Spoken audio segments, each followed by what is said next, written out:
que podría rescatarse para que se empiece a incorporar a la ciencia económica.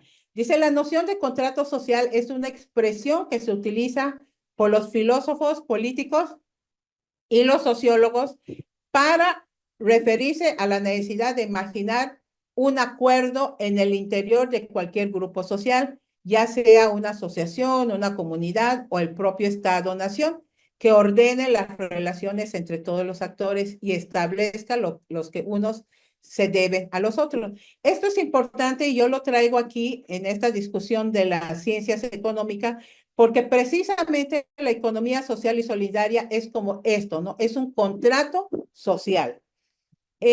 Bases de este contrato social, hay un economista que yo he leído mucho y que los leyeron otros, ¿verdad? Y que ha sido fuente, inspiración de otros autores, es John Rawls. John Rawls tiene una teoría que se llama la teoría de las necesidades.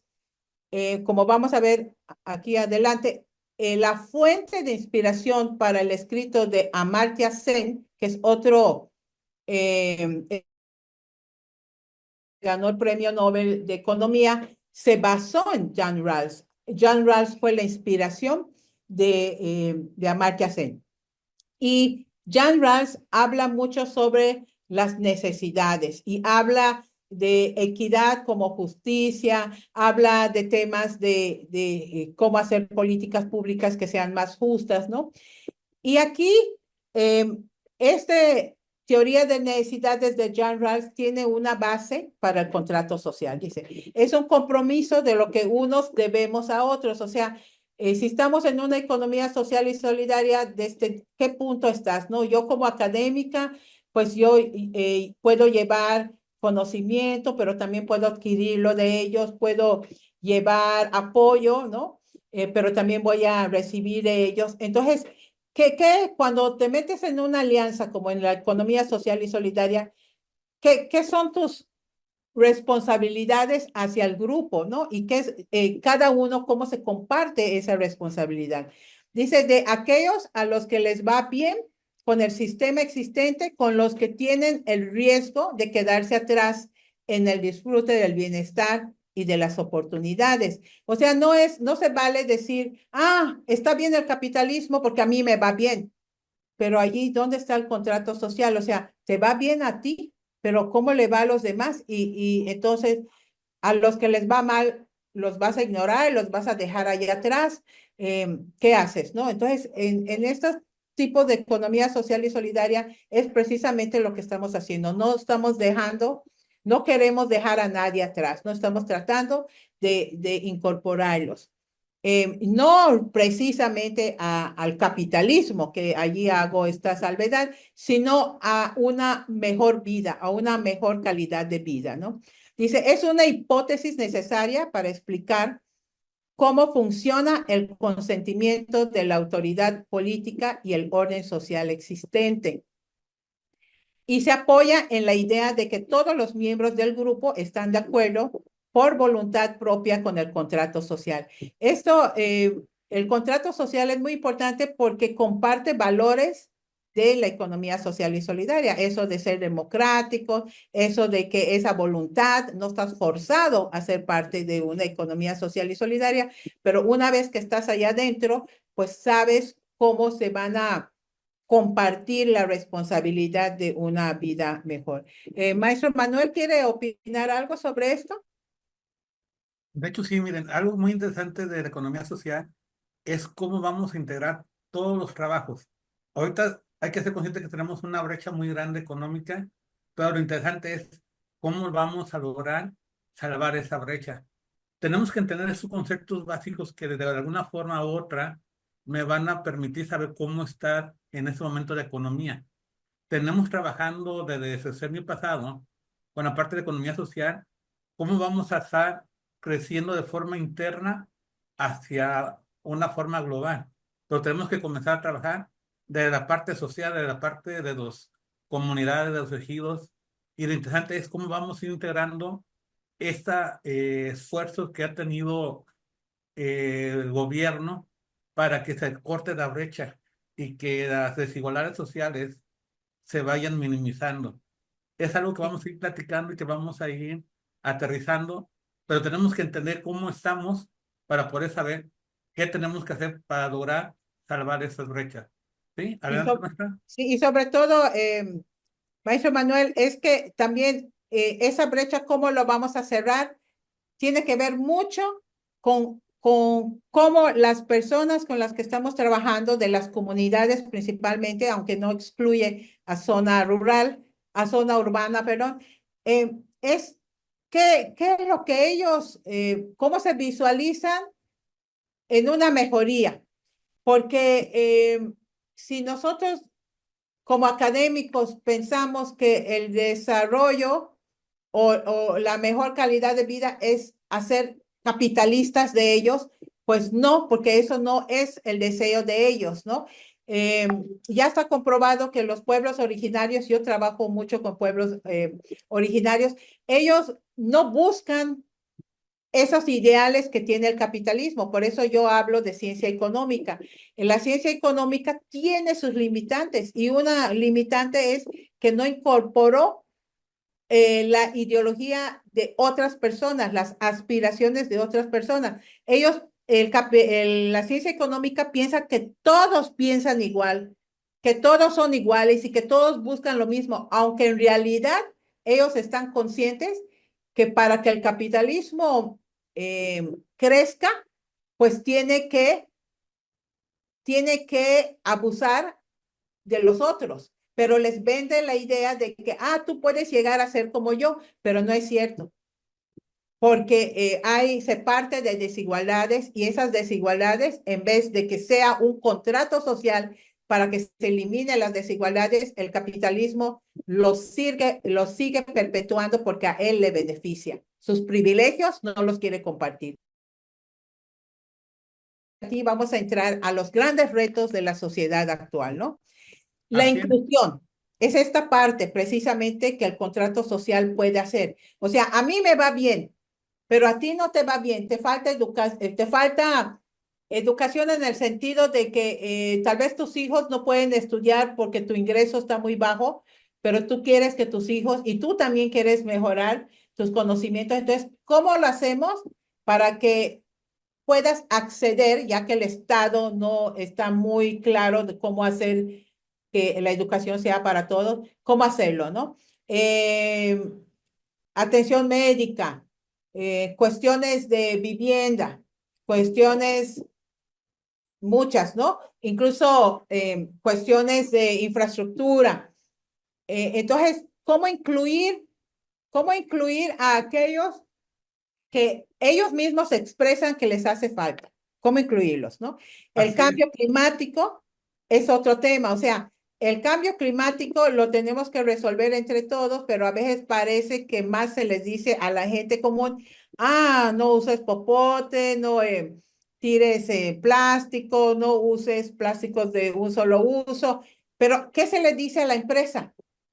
A la empresa que está produciendo eh, de manera incontrolable, produce, y mucho de esa producción, sobre todo esto que se llama fast fashion o esos chécheres que a veces vemos en las tiendas a 20 pesos, eso eventualmente se convierte en basura. Entonces, estos grandes retos del cambio climático, a donde principalmente los capitalistas deben. ¿Cuánto tiempo se ha hablado de reducir el dióxido de carbono y no lo han hecho las grandes economías, ¿no? Entonces, esto también hay desigualdad en asumir la responsabilidad y asumir la solución, ¿no? Tienden a desviarlo a los que no se tienen la culpa. Afrontar la inclusión requiere un compromiso político compartido con un fuerte componente institucional, el papel del Estado. Pero el Estado no siempre hace lo que debe hacer. Por eso la población es la que debe presionar al Estado para que lo haga. La mayoría. El Estado también debe escuchar a todos, no solo al pequeño grupo de empresarios, capitalistas, élite privilegiados. No, escuchar a la población, la masa, ¿no? Para ello, dice, hay que revalorizar las instituciones para que puedan abordar con solvencia y el reconocimiento del resto de actores, los cambios a diseñar e implementar. A los actores. Y actores hay muchos, pero a veces algunos actores son más importantes que otros para el Estado, ¿no? Y eso es algo que hay que presionar de que no pase. Fíjate que algo, Y entonces algunos autores, maestro, Maestro Manuel, nada más sí. para hacer un comentario. Aquí, Mucho gusto, Geraldine. lo que estamos aquí platicando, la parte de retos, tenemos muchos retos. Definitivamente tenemos una brecha histórica de mucho tiempo, que ha habido una desigualdad muy marcada y que realmente son muchos años que tuvimos en cuestión de que unos se hacían ricos y otros muy pobres. Pero aquí algo interesante, y es algo que a mí me está gustando de los honores, es cómo estamos creando, cómo estamos conformando o escuchando a todas las partes, la parte académica, la parte de gobernanza y la parte más importante, la parte de la comunidad, es la parte social. Aquí algo muy importante, y por eso es importante que todas las personas vengan y se acerquen a ese tipo de prácticas, es cómo voy a hacer para poder cubrir ese ingreso que no tengo en este momento. ¿Cómo lo voy a lograr? Y es algo muy importante que tenemos que tener en mente cuando estamos dando ese tipo de prácticas, y sobre todo a las personas que estoy viendo atrasados, estoy viendo en las imágenes de que hay diferentes talleres, que ustedes cómo van a lograr bajar o lograr esa riqueza. Ojo, cuando hablamos de riqueza no estamos hablando que vamos a ser millonarios, estamos hablando que vamos a tener bienes y vamos a tener mayor bienestar, vamos a tener mejores opciones de vida. Es algo interesante que tenemos que ir platicando y vamos a ir viendo cómo lo podemos lograr. Sí, pero yo sé que en esas pláticas van a haber diferentes puntos de vista para poder lograr esa parte de la inclusión. Adelante, maestra. Bueno, entonces algunos autores hablan de que tiene que haber un cambio en el núcleo, por eso le llaman cambio nuclear, no es que tiene que ver con las guerras nucleares, ¿no? Sino que hay que cambiar el núcleo, es como cambiar el ADN, ¿no? Cambiar la célula, el átomo. Entonces, dice, para afrontar la inclusión y reducir la desigualdad, se requiere la reforma de la empresa para corregir la mala distribución del excedente. Como yo les dije, en el periodo neoclásico se dejó de dar importancia al trabajo, a la persona trabajador que producía la riqueza, y se le dio de la producción de la riqueza al capital, al dinero, al capitalista. Por eso algunos autores también dicen que la ciencia económica bien se podría llamar la ciencia capitalista, porque lo que enseñan en economía, en la ciencia económica, es a favor del capitalista, no enseñan a favor del trabajador. Es todo para que el capitalista pueda sacar la máxima ganancia, ¿no?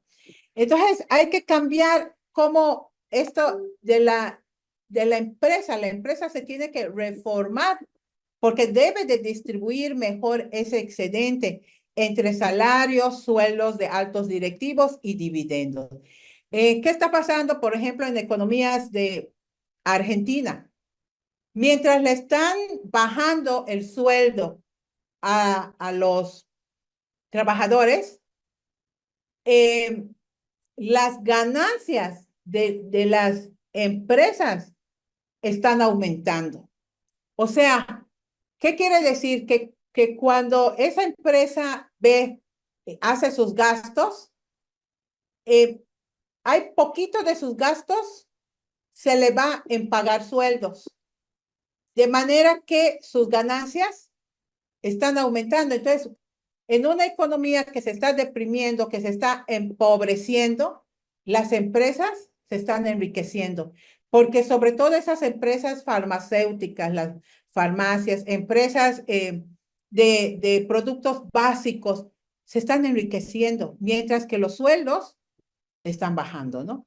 Hay que hacer un nuevo contrato social progresista, tiene que apoyarse en la recuperación del papel fundamental del tercer pilar de la prosperidad, que es la economía social.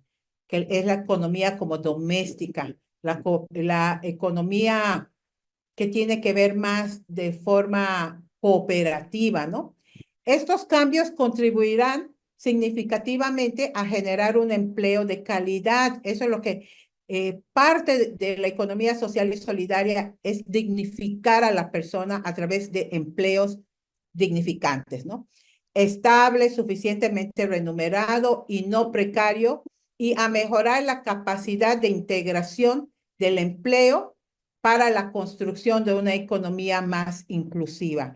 Por eso yo pienso, y mi ideal de las economías sociales y solidarias es que vayan haciendo como cadenas de producción que sean endógenas entre ellas mismas para que el dinero circule entre ellos y todo lo que se venda por fuera, ¿no? Porque sí tenemos que tener esa relación por fuera, que se venda por fuera bienes y servicios, incremente esa circulación, pero no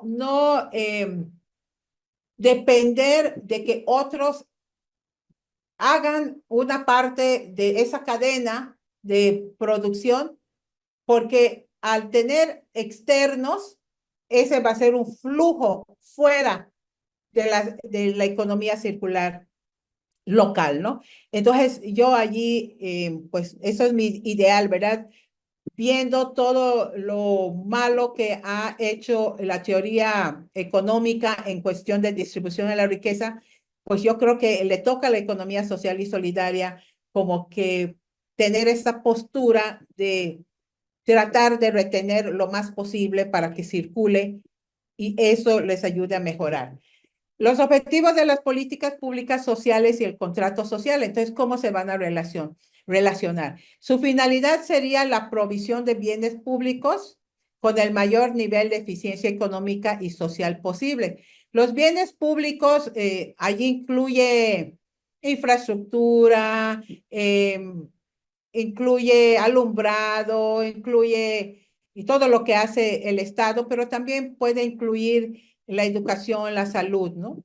Una actividad produce un bien público si es suficientemente elevado el número de personas que disfrutan del beneficio externo que genera. Es decir, su consumo es no rival y no exclusivo, en el sentido de que si se hace un parque, ¿no? Si se hace una carretera, no porque lo usa uno, no lo puede usar el otro, ¿no? Siempre que sea una carretera sin cuota, obvio, ¿no? Porque en la cuota, pues ya excluye al que no puede pagar la cuota.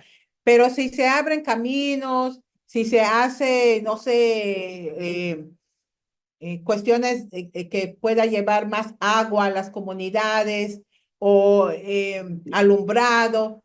Todos estos no crean rivalidad, que es para que lo disfrute toda la comunidad. Eso entonces es un bien público y allí hay que buscar esa eficiencia, ¿no? Dice, en un mercado competitivo, las externalidades aparecen cuando un individuo o una empresa lleva a cabo una actividad, pero o bien no soporta todos los costos asociados, su costo marginal es menor que el costo marginal social de dicha actividad, o bien no obtiene todos los beneficios potenciales. Su beneficio marginal es menor que el beneficio. Entonces, bueno, en economía hablamos de externalidades, ¿no? Hay externalidades positivas, por ejemplo, bueno, en general las externalidades es cuando disfrutas de algo y no lo pagas, o cuando te perjudica algo y no te lo recompensan. Pero el Estado ofrece bienes que pueden crear externalidades positivas porque no lo estás pagando directamente, pero de alguna manera lo pagas porque se pagan impuestos, ¿no?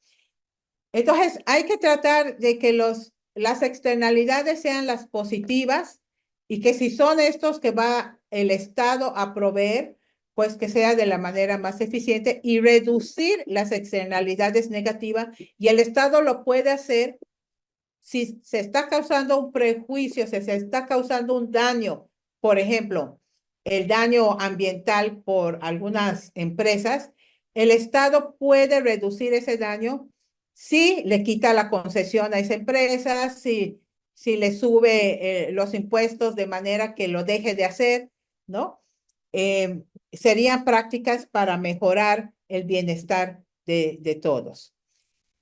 El bien público, ¿no? Un poco más hablar de este bien público, dice, al definir bien público como una externalidad positiva de la que se benefician un número de personas suficientemente grande, resulta claro que la provisión suficiente de bienes públicos es un factor importante para el bienestar social.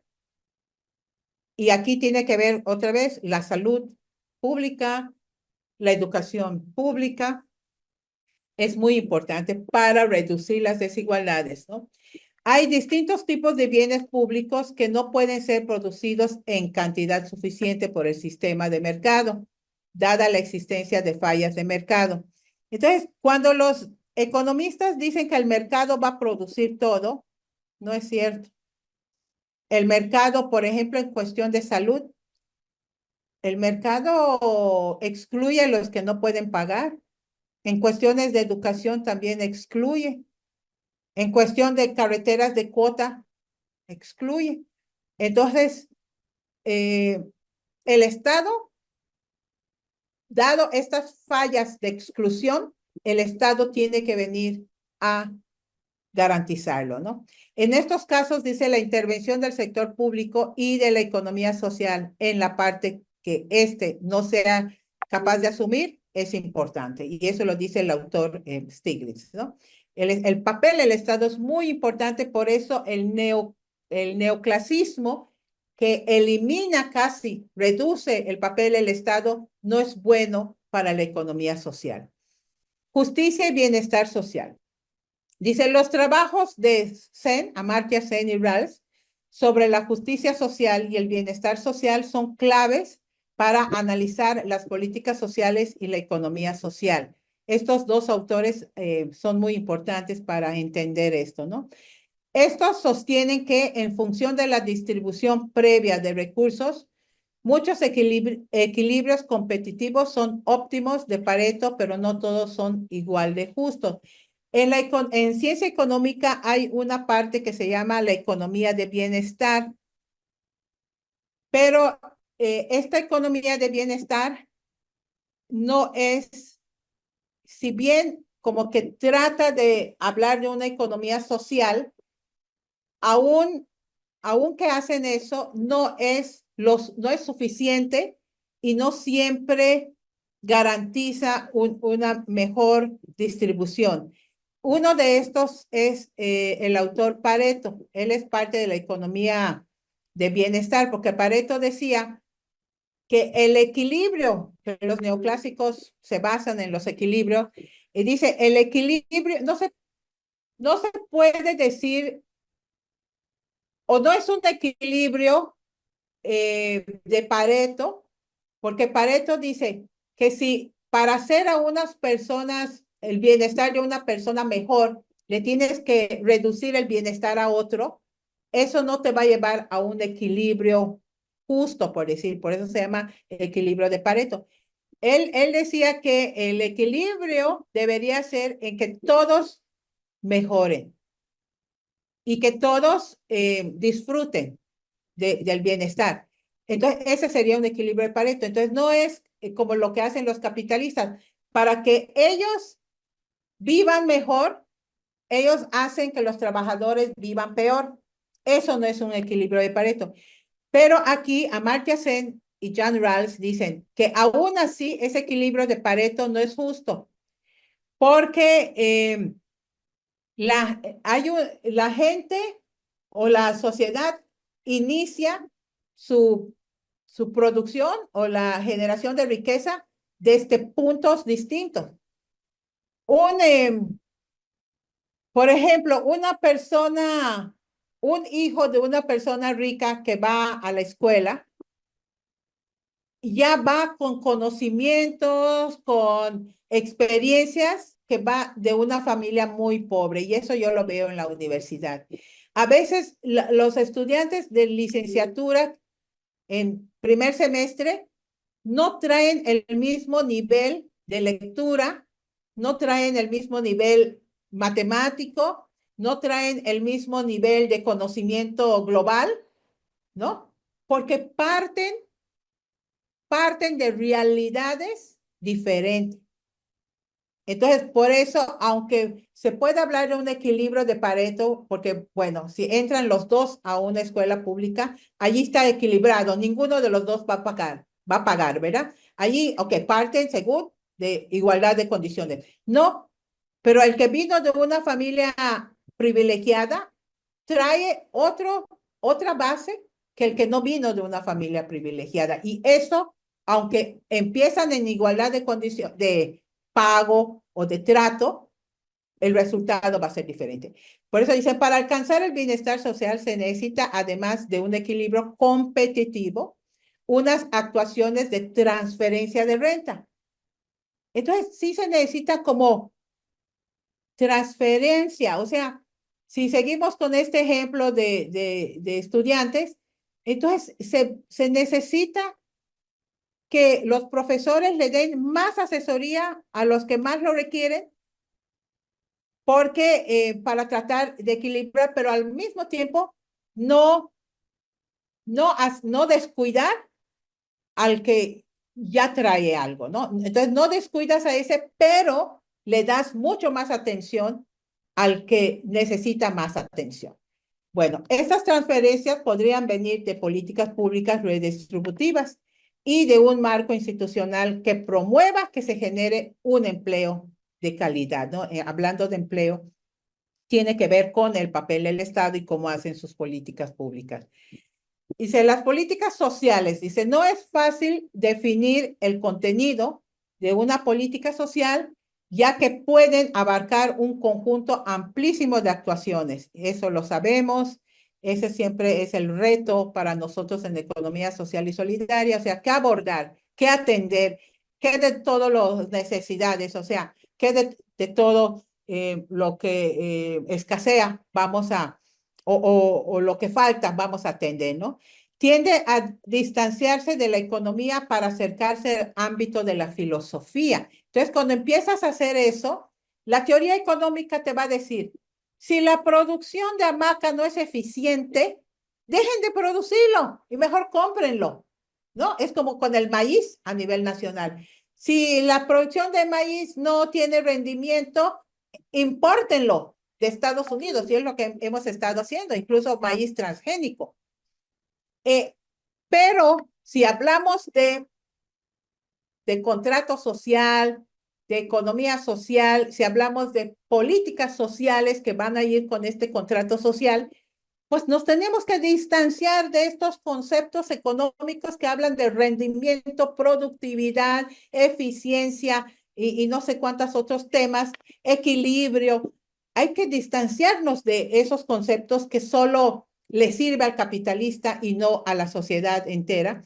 Y dice, y acercarnos más a la filosofía. De hecho, Rawls y Sen son bastante filósofos. Dice, no ha sido impedimento para que algunos importantes economistas, como el ganador del premio Nobel, Amartya Sen, se hayan adentrado en su análisis. Los fines realmente deseados por la sociedad aparecen en este sector académico bajo el concepto básico de bienestar social o criterio nuclear de la justicia básica. Es el núcleo, este bienestar social, que la ciencia económica no lo prioriza, no lo aborda. Ahí es donde la ciencia económica nos falla. A finales de los años 80, Sen se centra en cómo evaluar el bienestar individual y colectivo mediante un criterio de capacidades y los problemas que esto presenta. A Sen le preocupa la ausencia de aspectos redistributivos de justicia social en los teoremas básicos de la economía del bienestar. Esto mismo que yo les hablaba de cada equilibrio competitivo es un óptimo de Pareto, pero cada óptimo de Pareto también es un equilibrio competitivo, sin embargo, no es justo, ¿no? Eso no quiere decir que sea justo. ¿Qué es el óptimo? Solo para que este óptimo de Pareto, si ustedes quieren abundar un poco más, yo a veces lo uso en cuestión de teoría, cuando hablo de cuestiones sociales, pues aquí un poco más de lo que es el óptimo de Pareto. Dice, los estudios muestran que muchos equilibrios competitivos son óptimos de Pareto en función de la distribución previa de recursos, pero ¿son todos iguales justos? No. Dice, el teorema modificado debe decir, se puede conseguir un óptimo de Pareto justo con uno, solamente dado un sistema adecuado de impuestos y transferencias de renta. Solamente así podemos equilibrar la distribución de la riqueza en las sociedades. ¿Eso qué quiere decir? Bueno, impuestos, porque el impuesto sirve para que no abusen los capitalistas y la transferencia sirve para apoyar a los que lo necesitan, ¿no?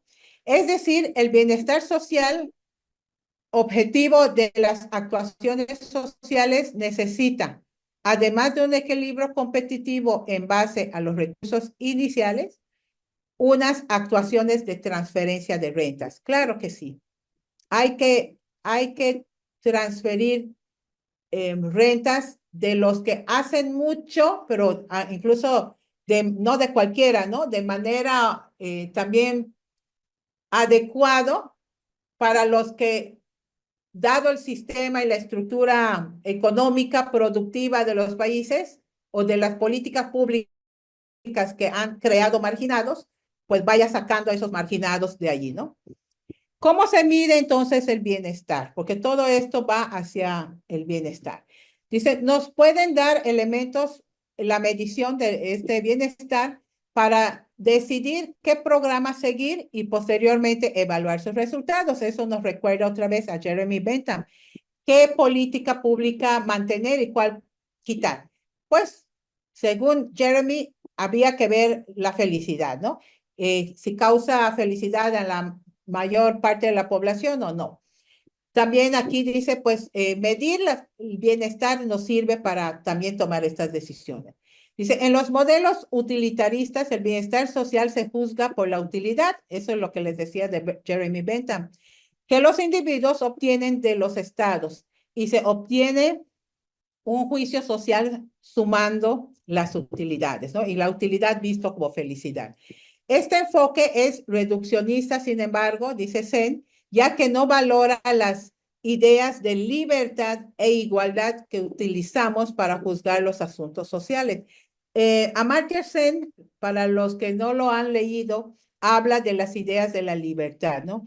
Él dice la libertad para conseguir educación, la libertad para acceder a la salud, la libertad, pero la libertad, él también decía, para lograr esos derechos humanos fundamentales, tiene alguien que garantizarlo y no lo va a garantizar el mercado, lo tiene que garantizar el Estado. Dice, los modelos basados en la teoría de las necesidades de Rawls juzgan, por el contrario, los estados sociales por el bienestar del individuo peor situado. Entonces, si juzgas de quién está peor, es como cuando hacemos el análisis de pobreza, ¿no?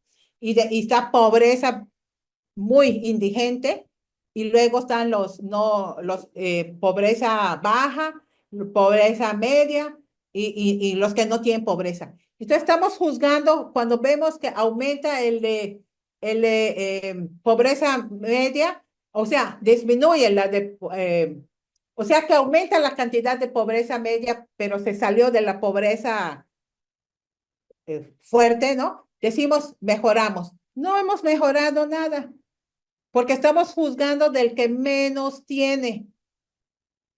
O sea, no estamos juzgando desde los que tienen una cantidad suficiente y que todos deberíamos tener así. Lo estamos juzgando desde los que menos tienen, ¿no? Eso, el análisis, por eso ha sido criticado cómo analizamos la pobreza en los países. Sen tampoco considera este modelo adecuado para la medición del bienestar.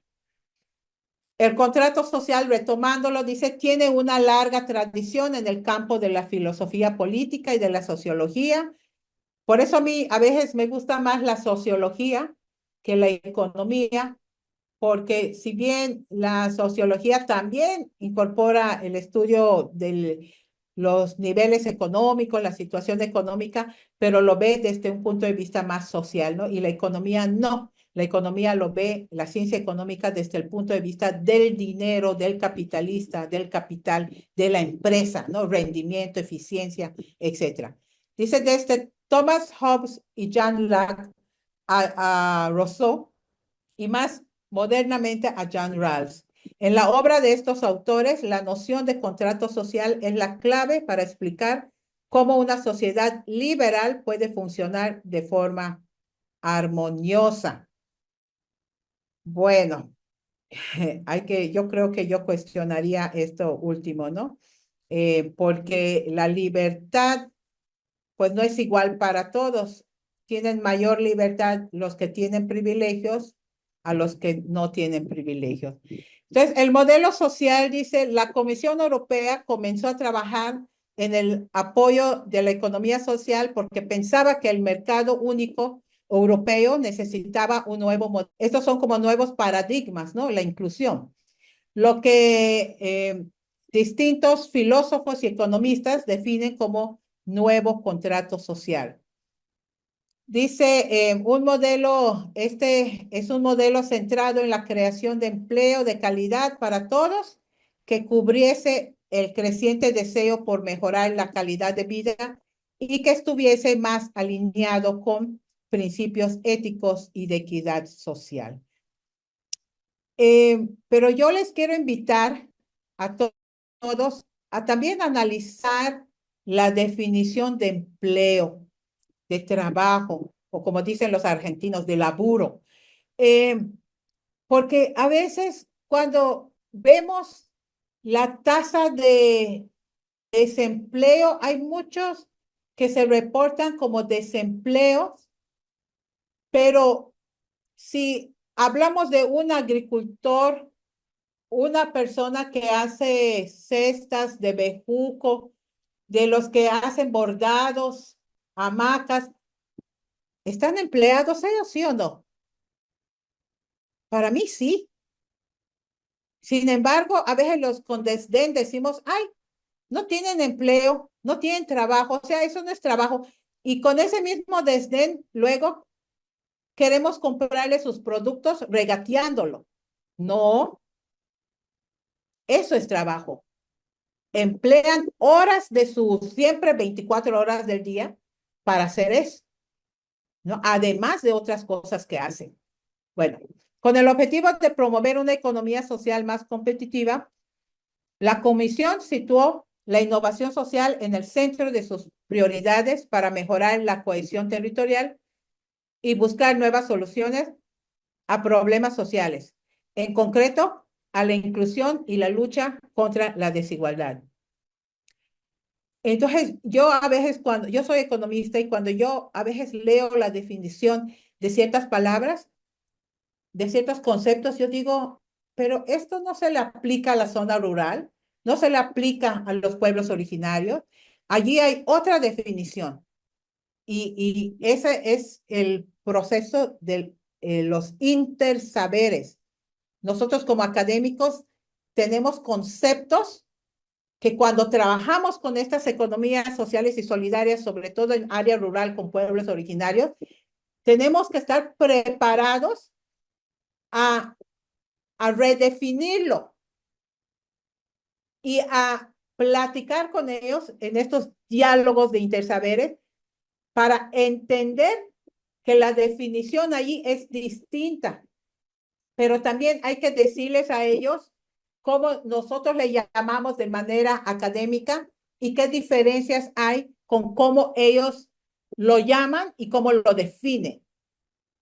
Y eso es muy rico. La academia puede hacer mucho con esto, respetando lo que ellos saben, lo que ellos son, cómo ellos lo viven.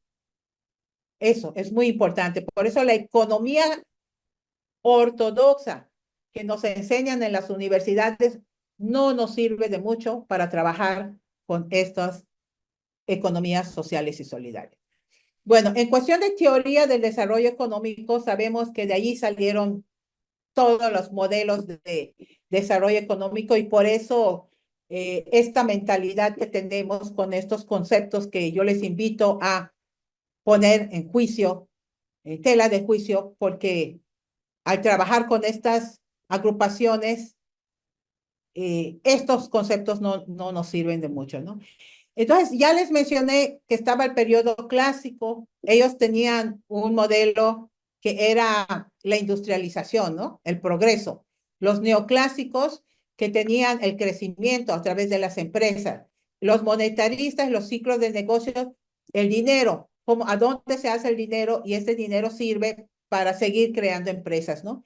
Pero luego surgió una etapa heterodoxa de otros autores que dijeron, ok, todo esto que se viene hablando, clásico, neoclásico, monetarista, no le está sirviendo a todas las economías, de manera tal que hay unas economías desarrolladas a donde sí sirve y en estas economías atrasadas en donde muchos de estos modelos no aplican. Entonces vino una etapa en América Latina y el Caribe que se llamó la teoría centro-periferia, que creó una política económica que se llamó la sustitución de importación, industrialización por la sustitución de importaciones, que se conoció también como el estructuralismo latinoamericano, que trató de reducir la dependencia de los países que se llamaban periferia con el centro, que eran con la madre patria, con España, con Inglaterra, Francia, incluyendo Estados Unidos. Pero bueno, este modelo, tal vez los economistas o los que han leído este tema, no pudo desarrollarse de la manera que se propuso y caer que fue la oportunidad para que el neoliberalismo entrara en nuestras economías a través del Fondo Monetario Internacional que les dio el financiamiento para sacarlos de su crisis financiera, no sin antes darles un recetario que eran políticas neoliberales, antisociales, que todavía estamos sufriendo, ¿no? Y hay otros modelos, como modelos de crecimiento endógeno, en donde dice, bueno, la educación es importante, la investigación es importante, la salud, y eso propició, por ejemplo, la creación de CONACYT y otras entidades de gobierno que era para ayudar al desarrollo económico a través de la educación, la investigación y esto, ¿no? El neoliberalismo que entró desde los 80s, 82, 85 y todos los 90 y hasta ahorita, pero lo que está pasando ahora, dado el fracaso del neoliberalismo en cuestión de la reducción de la pobreza, de la desigualdad, todo ha sido contraproducente, o sea, en vez de reducirlo, se ha agudizado y hoy tenemos las consecuencias de eso. Entonces estamos en una revisión teórica. Y esa revisión teórica son los nuevos paradigmas que al principio yo les dije, ¿no? De crecimiento, del buen vivir, la inclusión, los derechos humanos, el cambio climático que está causando todos estos nuevos paradigmas.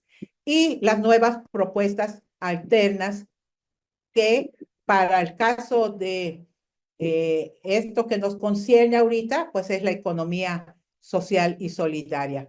¿Por qué? Porque contrario al neoliberalismo, la economía social y solidaria tiene como objetivo el trabajo reconocido, digno, decente, remunerado, de buena manera, ¿verdad? El impulso a la inclusión, meter hombres, mujeres, abuelos, jóvenes, el empoderamiento, porque crean riqueza, sí. Estas personas con las que trabajamos en la economía social y solidaria crean riqueza, pero ellos no están conscientes a veces de que lo están creando. Ese tema que yo les dije ahorita de redefinir el empleo, redefinir el trabajo, que les va a permitir valorar lo que hacen. Ese es el empoderamiento.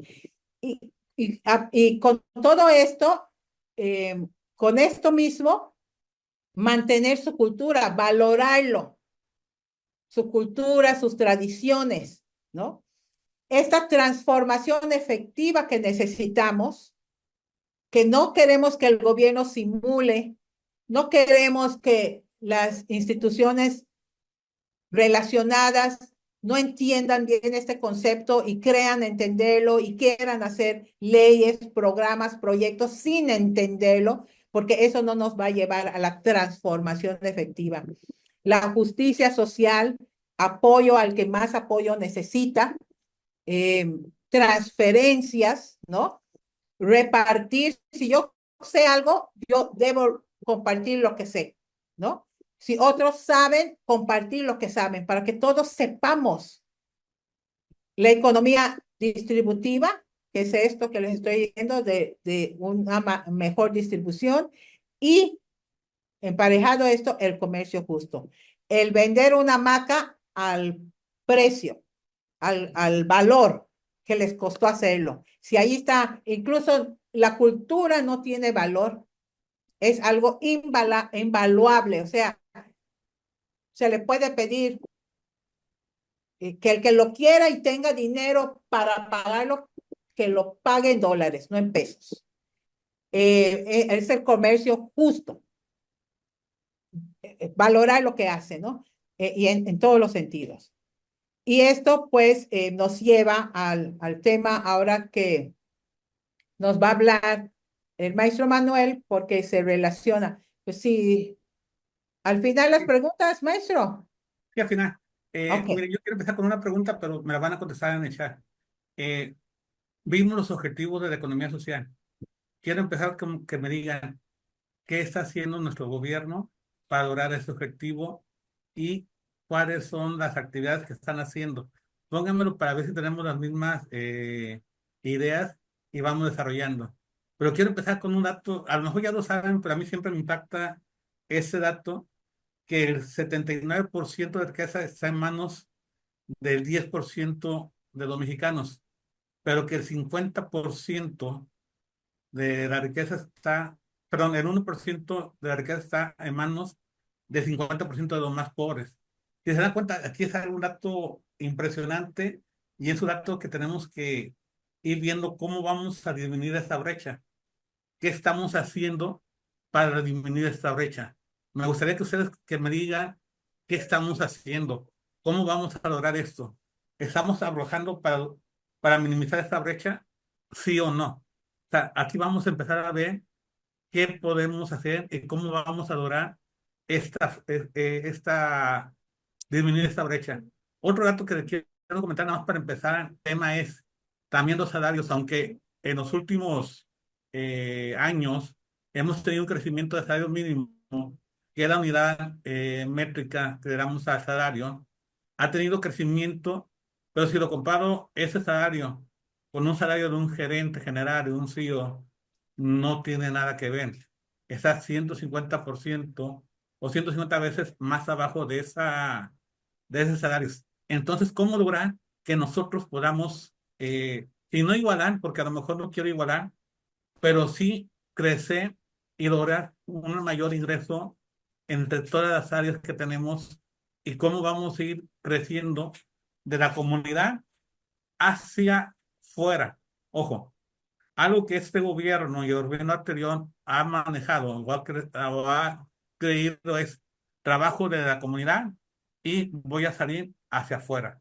Es algo que también se está manejando como una política de comercio que tenemos en este momento. Vamos a ir analizando eso. ¿Se puede cambiar la diapositiva, maestra, por favor? Sí. Aquí quiero platicar algunos ejes transversales de la política económica de México, pero esos ejes transversales, ¿cómo van a ir incluidos hacia nosotros? ¿Cómo van a llegar la estabilidad macroeconómica para mí como nodes, como comunidad? ¿Cómo lo voy a ver reflejado? Es algo interesante.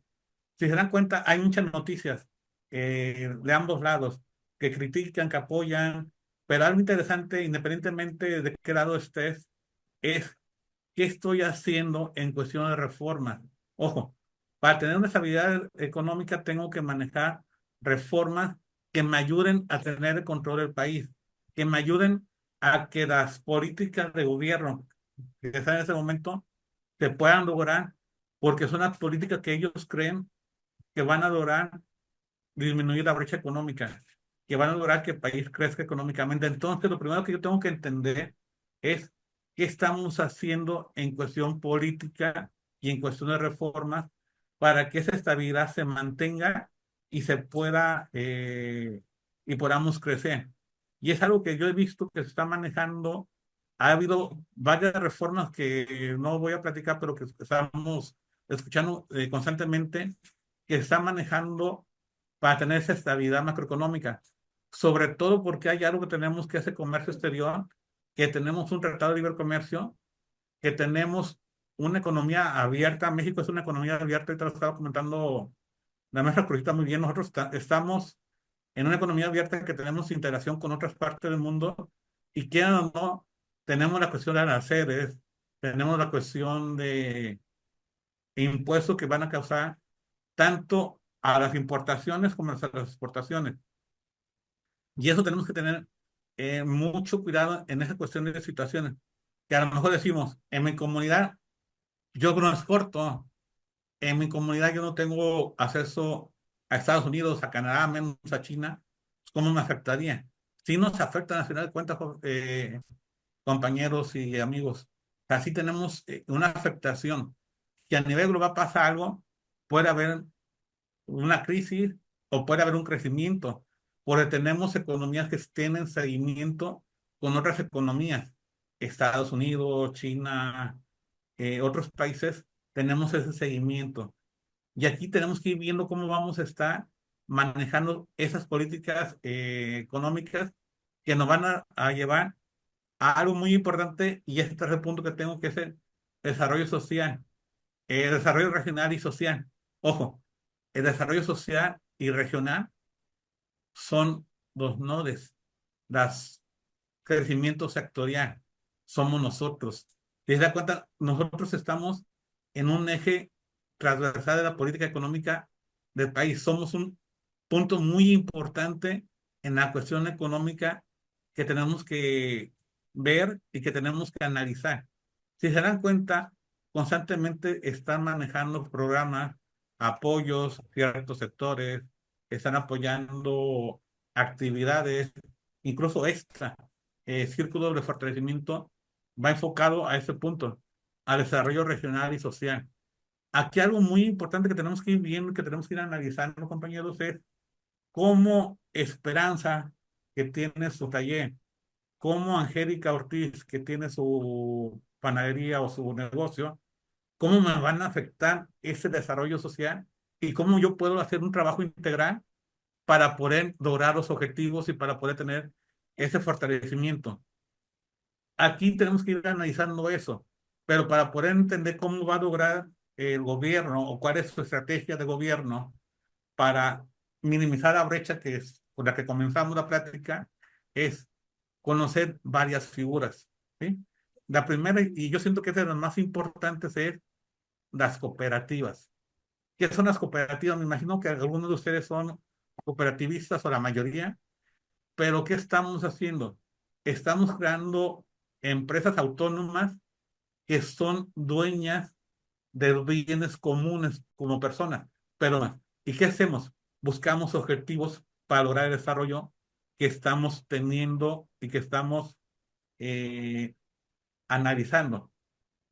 El trabajo de cooperativismo es un trabajo interno y es un trabajo autónomo. ¿Cómo se genera una cooperativa? Realmente se genera por una necesidad, ¿sí? Siempre una cooperativa va a salir de una necesidad. Oye, requiero lograr lo público. Ah, bueno, vamos a juntarnos toda la comunidad, vamos a hacer una cooperativa de servicios o de productos o de ahorro y préstamos para juntar, para comprar aceros solares y electrificar. O sea, tenemos que empezar a analizar cómo vamos a cubrir las necesidades que tenemos en la comunidad y qué figuras podemos hacer para poder ir alcanzando. Y una figura muy importante es las cooperativas. Igual, con 5 personas que se reúnan en una comunidad, podemos empezar a formar una cooperativa con un fin común. Allá empezamos a tener una figura muy importante que es el cooperativismo. Incluso el INAIS, en uno de sus datos que estaba manejando, que en el 2023 había 25,000 cooperativas en el país, según mi dato que estoy investigando. hay crecimiento, pero no es todavía significativo, falta crecer más, ¿sí? Aquí algo que también tenemos que ir analizando es, permítame, es que también tenemos ejidos y comunidades. Los ejidos ya vienen de la reforma agraria, donde se crearon bienes comunales que son dueños de ahora sí, los ejidatarios para la siembra, para el consumo, para que ellos tengan las actividades económicas. Y hay algo interesante, tercer punto que yo quiero manejar es las sociedades solidarias. Es la parte de cómo vamos a manejar. Y ahí entra los nodes, donde estamos ahorita. Esa famosa triada de donde estamos académicos, que somos nosotros, la parte de gobernanza, que son los gobiernos, y la parte de pueblo, la parte de la comunidad, la parte que requiere el apoyo. Aquí viene la primera estrategia importante, compañeros, sobre todo las personas de cooperativas. ¿Cómo me voy a unir o cómo voy a buscar que me apoyen, pero yo también voy a trabajar para que lograr ese apoyo y el crecimiento constante? Hay muchas instituciones a nivel medio, a nivel superior, que estamos interesados y que queremos crear proyectos para apoyarlos a ustedes, pero tenemos que buscar aliados. ¿Para qué? Para poder lograr alcanzar los objetivos comunes. Y esas tres figuras es parte de la estrategia para lograr disminuir la brecha que estábamos platicando hace un momento. Yo digo, yo están en el lugar correcto, incluso la creación de nodes, la creación de cooperativas se tiene que seguir invitando para que siga creciendo, porque es una estrategia de gobierno para que nosotros podamos seguir avanzando y seguir creciendo en cuestión de economía, ¿sí? Por eso esas tres figuras para mí, hay más, pero para mí esas tres son las principales para lograr los objetivos que tenemos pensado lograr o que queremos minimizar. Como decía la maestra Cruzita, no todos vamos a trabajar. No quiere decir que yo, si no trabajo, no soy una agente productivo, nada que ver.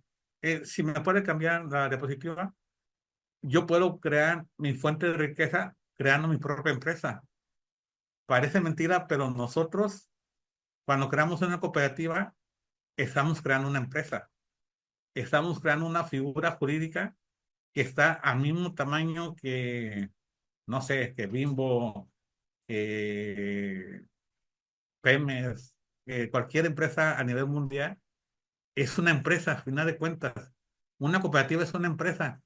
Y eso quiero que ustedes lo tengan muy presente, que cuando creamos una cooperativa, estamos creando una empresa. Tiene las mismas facultades que cualquier empresa, lo más grande que te quieran mencionar, tenemos las mismas beneficios y las mismas facultades, pero con la diferencia de a quién va el recurso. Si pongo el ejemplo de la privada, pues va a los dueños. Y en la cooperativa va a las personas que están integrando como cooperativistas. Es algo que tenemos que ir analizando. Que si yo creo la cooperativa, las ganancias de las cooperativas son para todos los que trabajaron efectivamente en la cooperativa, pero también todo lo que hagamos en la cooperativa es de todos nosotros, ¿sí? Porque algo que se decía y se comentaba mucho era que si se hacía la economía social solidaria, si iba a acabar la propiedad privada, nada que ver. Simplemente la propiedad privada cambia a que hay bienes privados, pero creamos también bienes comunes en la cooperativa. Mi casa, mi terreno son míos, pero yo aporto algo a la cooperativa y ya estoy creando algo común que puedo tener beneficios con los demás personas de comunidad. Incluso también a veces pensamos que la cooperativa nada más es de comunidades, de ranchería, del pueblo. No, también hay cooperativas en ciudades, cooperativas urbanas, que también se generan. Hay cooperativas que pueden ser de, no sé, de plataformas tecnológicas, puede una cooperativa. La cooperativa está muy amplio el concepto, pero también hay que dar el objeto social. ¿Qué voy a apoyar o qué voy a hacer para lograr cumplir con mi objeto social y con el apoyo social hacia mi comunidad.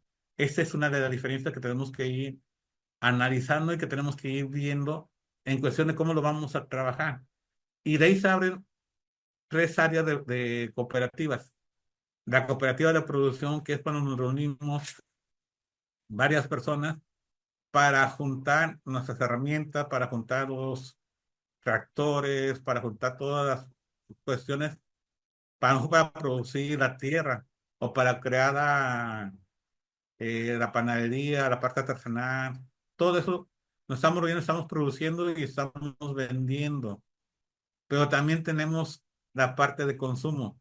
A lo mejor puedo crear una cooperativa para adquirir bienes, a lo mejor comprar materia prima por volumen, y a lo mejor manejar operaciones para adquirir paneles solares. O sea, podemos ir manejando diferentes cuestiones para ir haciendo eh, trabajo en la comunidad.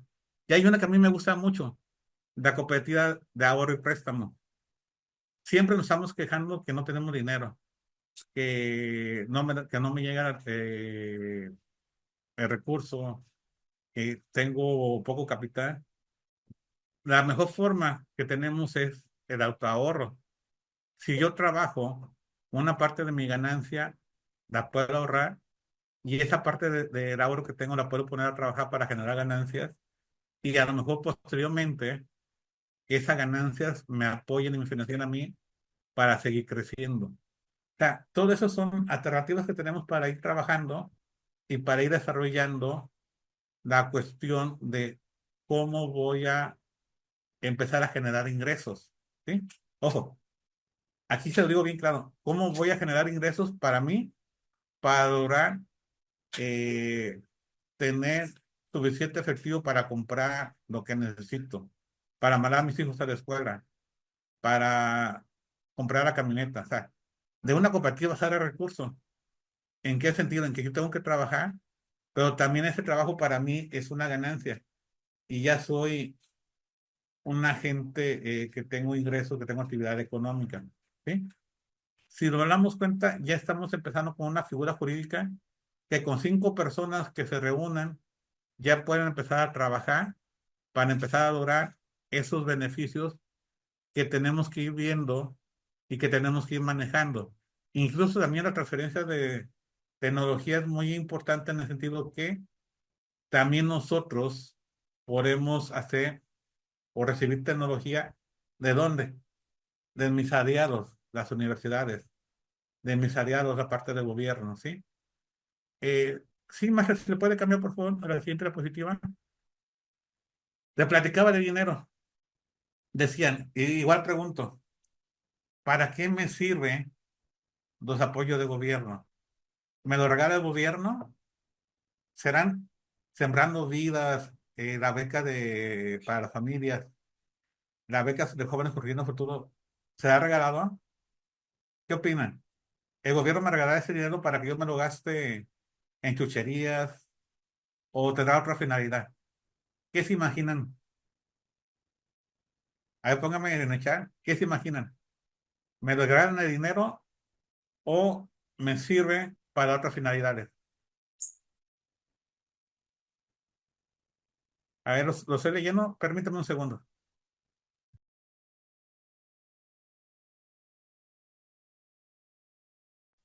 Muy bien, aquí lo estoy leyendo, me dio un momento. Muy bien, sí tiene que ver con transferencia tecnológica, pero quiero que alguien me conteste. ¿Me lo regala el gobierno o lo necesito para otra cosa? Muy bien, no hay ningún valiente que me conteste. Aquí me dice que lo paga.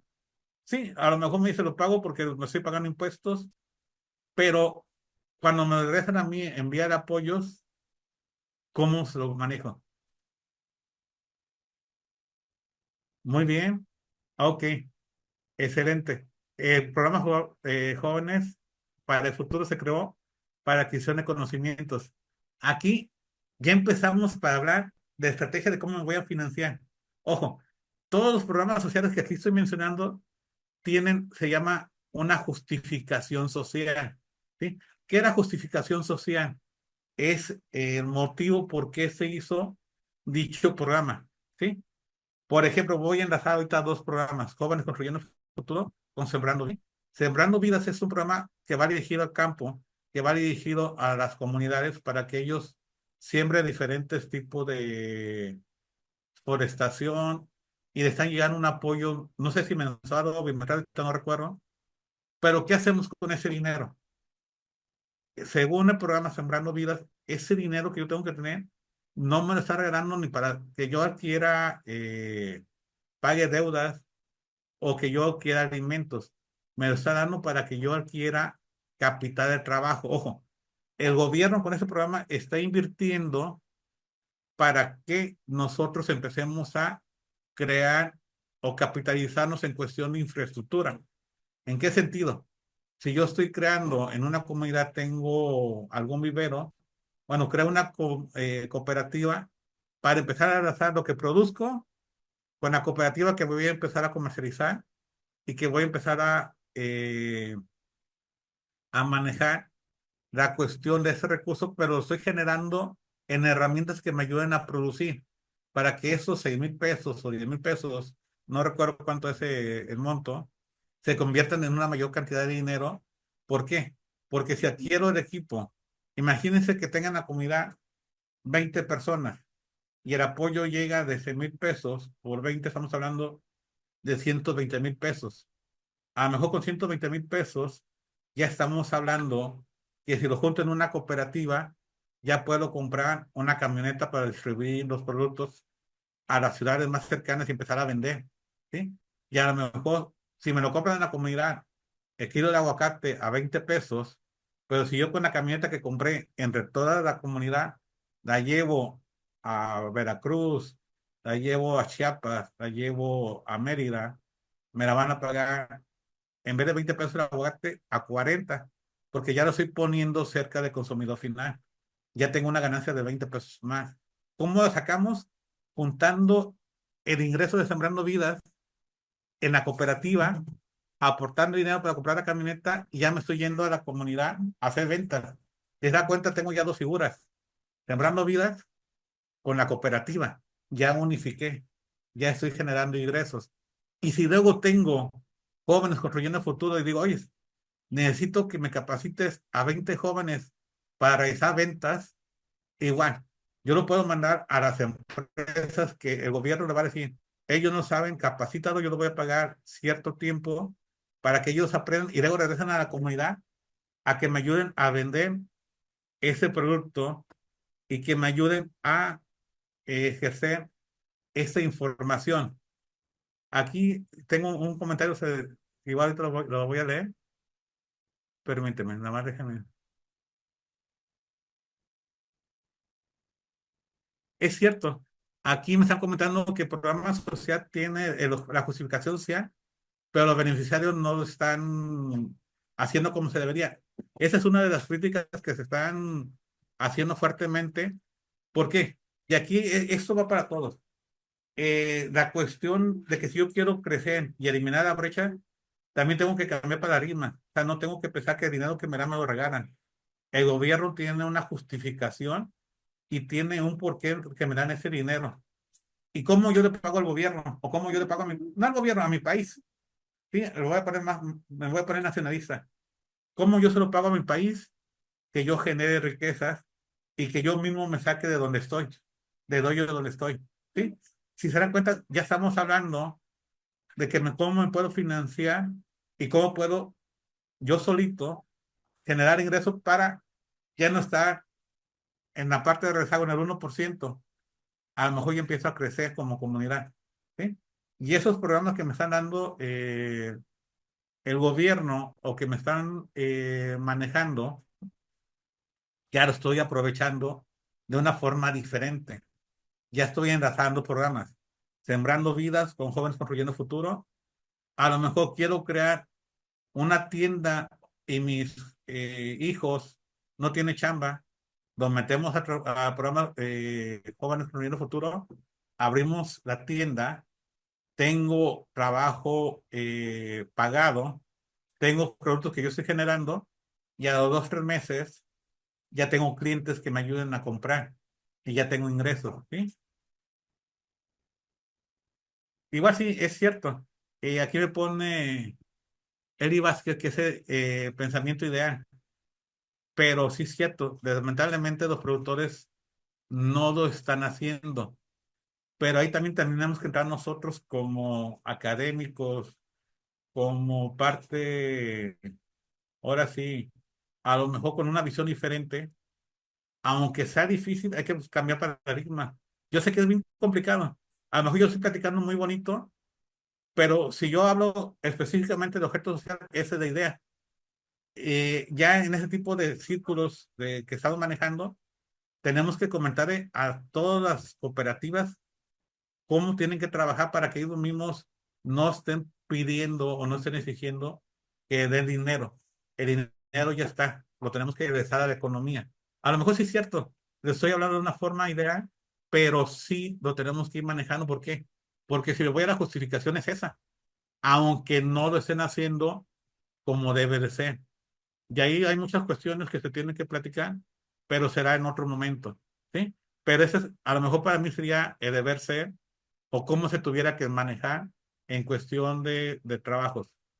Aquí también me comentan, permíteme, déjeme, ¿no?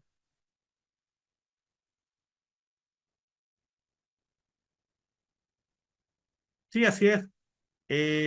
Desafortunadamente también el desvío es un serio problema porque sale a luces y que se tiene que ir manejando, pero pues, es parte de lo que tenemos que ir manejando. Algo, yo sé que aquí hay varios académicos, hay varios cooperativistas.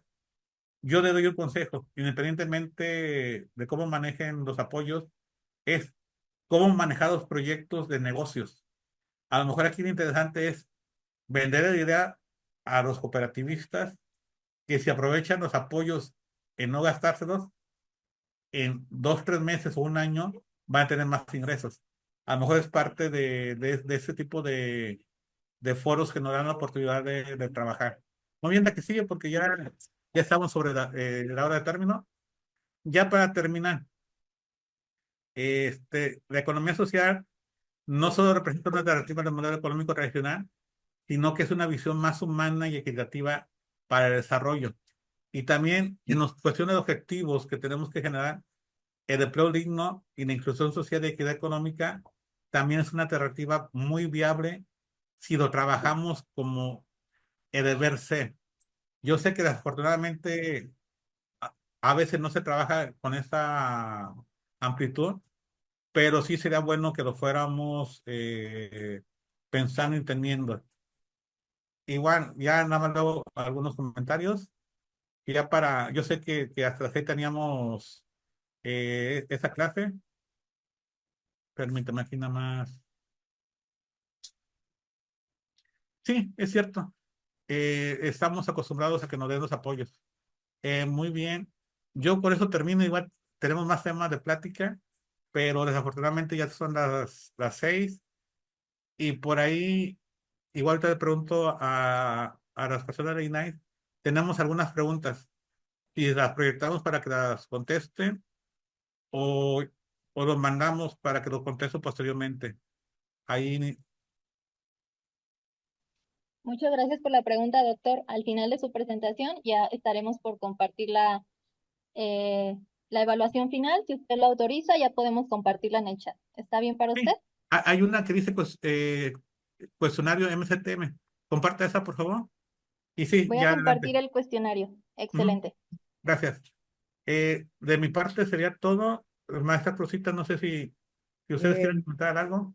bueno, Disculpa, aquí tengo a uno de mis hijos.